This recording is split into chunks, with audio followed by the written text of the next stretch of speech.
Media Belanda berani sebut timnas Indonesia sudah tidak punya peluang lolos ke Piala Dunia.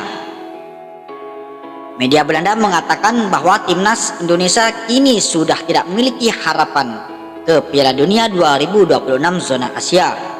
Pada pertandingan terakhir, timnas Indonesia harus menelan kekalahan atas Cina dengan skor 2-1. Jika melihat secara garis besarnya, skuad Garuda sebenarnya cukup mendominasi jalannya pertandingan bahkan sedari awal babak pertama. Sayangnya, permainan skuad Cina lebih efektif membuat pertahanan timnas Indonesia kesulitan. Cina pada akhirnya bisa memperbesar keunggulan timnas Cina pada menit ke-21. Timnas Cina tak menyerah sampai di situ. Gawang timnas Indonesia kembali dibobol jelang babak pertama berakhir. Zhang Yuning sukses melesakkan bola ke gawang Martin Paes pada menit ke-44. Timnas Indonesia sebenarnya bisa membalas Cina, namun sayangnya gol balasan skuad Garuda terlambat tercipta melalui tendangan bebas Tom Haye pada menit ke-86, tepatnya babak kedua yang dimulai.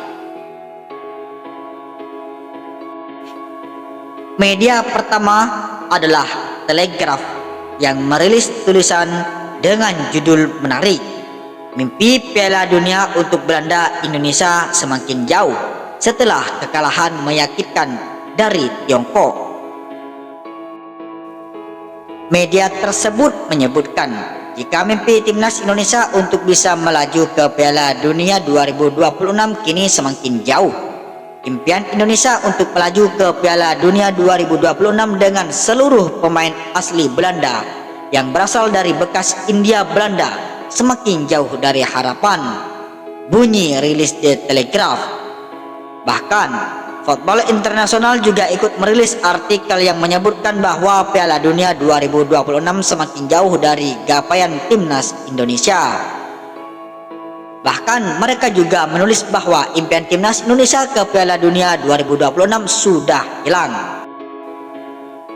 Setelah gol penyeimbang di menit-menit akhir di Bahrain, kini Cina berhasil mencuri poin dari mereka.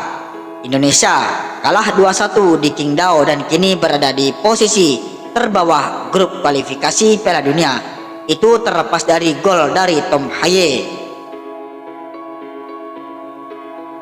Timnas Indonesia dan pelatih Sintayong harus semangat karena kabar ini juga datangnya dari Korea Selatan, di mana Korea Selatan akan mendukung Garuda di bawah asuhan pelatih Sintayong saat melawan Jepang.